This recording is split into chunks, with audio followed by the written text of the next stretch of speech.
People को केवल एक बार ही जल चढ़ाने से क्या होता है। आज की अत्यंत महान कथा के माध्यम से हम आपको बताएंगे कि पीपल को जल चढ़ाना कितना महत्वपूर्ण है। दोस्तों, एक बार देवर्षि नारद नारायण नारायण का जाप करते हुए वैकुंठ लोक में पधारते हैं। वैकुंठ में भगवान विष्णु एक अत्यंत शोभायनीय स्वर्ण जड़ित सिंहासन पर बैठे हुए थे। देवर्षि नारद वैकुंठ के द्वारों से होते हुए भगवान विष्णु के पास पहुंच जाते हैं और भगवान विष्णु को प्रणाम करते हैं। देवर्षि नारद को देखकर भगवान विष्णु कहते हैं, हे देवर्षि, आइए, आपका स्वागत है। फिर देवर्षि नारद कहते हैं, हे प्रभु, तीनों लोकों में आपका ही वास है। आप ही इस संसार के पालनहार हैं। आपके चरणों में कोटि कोटि नमन। तब भगवान विष्णु कहते हैं, हे देवर्षि, आज आप बहुत ही दुविधा में दिखाई पड़ रहे हो। अवश्य ही आपके मन में कोई शंका उत्पन्न हुई है। अवश्य ही आप आज कोई समाचार लेकर आए हैं। देवर्षि नारद कहते हैं, हे प्रभु, आप तो सर्वज्ञाता हैं, तीनों लोकों में निवास करते हैं। आपसे कुछ भी छिपा हुआ नहीं है। प्रभु, मैं आज वैकुंठ किस कारण से आया हूँ, यह भी आप भली भांति जानते हैं। भगवान विष्णु कहते हैं, हे देवर्षि, मैं जानता हूँ कि आप चिंता में क्यों हैं। आपकी परिस्थिति को मैं भली भांति समझ सकता हूँ। आज आप जिस शंका को दूर करने के लिए आए हैं, वह समस्त मानव जाति के कल्याण के लिए ही है। इसलिए आप निसंकोच होकर पूछिए। फिर देवर्षि नारद कहते हैं, हे प्रभु, मैंने आज कुछ मनुष्यों को पीपल का वृक्ष तोड़ते हुए देखा है। हे प्रभु, पीपल में तो आपका ही वास है। आप ही ने तो कहा है कि वृक्षों में आप अश्वत्थ हैं। फिर मनुष्य ऐसा पाप क्यों करते हैं?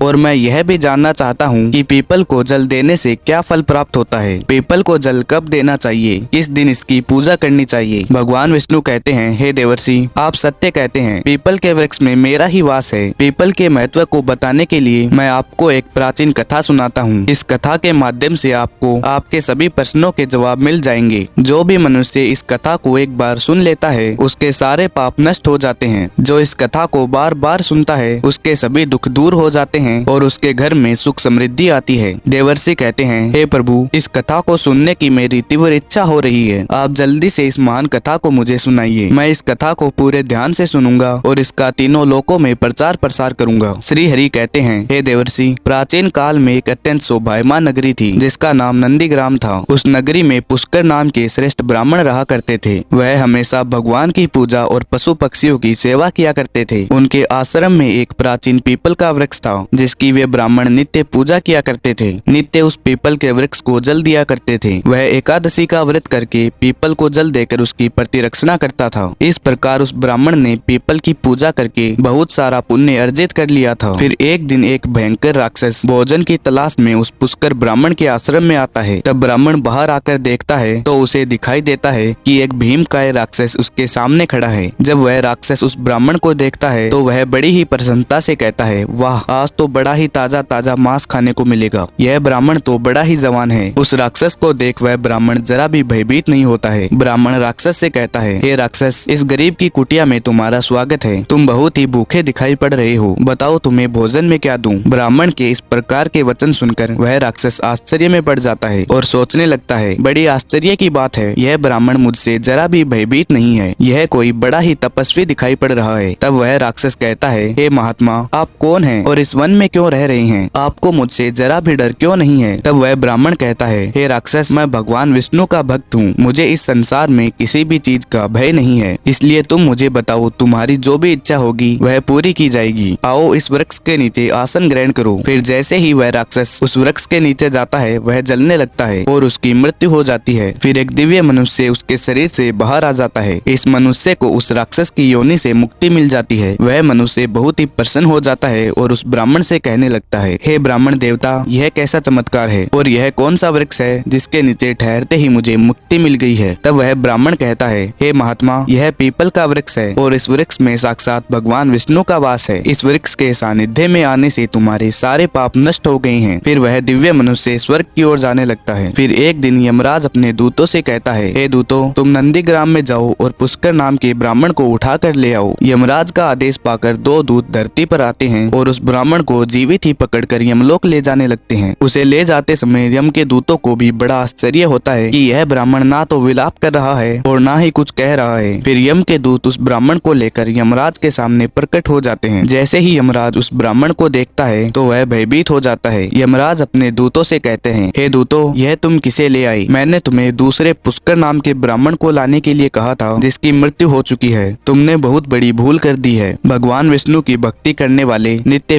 पीपल को जल देने वाले इन ब्राह्मण महात्मा को उनकी इच्छा के विरुद्ध यहाँ लाना घोर पाप है। तब वे दूत कहते हैं, हे धर्मराज, हमें क्षमा करें, हमसे बहुत बड़ी भूल हो गई है। फिर वे यम के दूत उस ब्राह्मण से क्षमा मांगते हैं और वह ब्राह्मण भी उन्हें क्षमा कर देता है। यमराज ब्राह्मण से कहते हैं, हे ब्राह्मण देवता, आपकी पत्नी और पुत्र व्याकुल होकर आपके लिए रो रहे हैं, कृपया आप अपने घर वापस चले जाएं। फिर वह ब्राह्मण कहता है, हे धर्मराज, आपको मेरा नमस्कार। आपके दूतों से हुई भूल के कारण मैं आपका आभारी हूँ। उनकी भूल के कारण मुझे जीवित होते हुए आपके दर्शन करने का सौभाग्य प्राप्त हुआ है। हे धर्मराज, मेरी आपसे एक विनती है, मैं संपूर्ण नरकों का दर्शन करना चाहता हूँ, जहाँ सभी पापी मनुष्य दंड भोगते हैं। ब्राह्मण की बात सुन यमराज प्रसन्न हो जाते हैं और कहते हैं, हे ब्राह्मण देवता, अगर आपकी यही इच्छा है तो मैं आपको अवश्य ही नरक के दर्शन करवाऊंगा। फिर यमराज उस ब्राह्मण को संपूर्ण नरकों का दर्शन करवाने के लिए ले जाते हैं। उस ब्राह्मण ने वहाँ देखा कि पापी जीव नरक की अग्नि में पड़कर कष्ट भोग रहे हैं। कोई सूली पर चढ़े हैं तो किसी को हिंसक पशु खा रहे हैं, कुछ को यम के दूत पीड़ा दे रहे हैं तो कुछ नरक के खोलते हुए तेल में कष्ट भोग रहे हैं। तब वह ब्राह्मण उन पापियों से कहता है, जो भी मनुष्य पृथ्वी पर रहकर भगवान विष्णु की पूजा करता है उसकी ऐसी दुर्गति कभी नहीं होती है, उन्हें मोक्ष मिल जाता है। आपने कभी भी अपने जीवन में श्री हरि के चरणों में सर नहीं झुकाया, इसलिए आपको नरक की प्राप्ति हुई है। आपने कभी भी पीपल को जल नहीं चढ़ाया, पीपल को जल चढ़ाने से ही जन्म जन्मों की पाप नष्ट हो जाते हैं। फिर वे नार के जीव कहने लगते हैं, हे ब्राह्मण देवता, हमारा अंतःकरण अपवित्र है, हम अपने कर्मों की वजह से नरक में यातना भोग रहे हैं। हे ब्राह्मण देवता, आपके दर्शन करने से ही हमें संतोष हो रहा है, कृपया आप हम पापियों पर थोड़ी दया कीजिए। फिर यमराज कहते हैं, हे धर्मात्मा,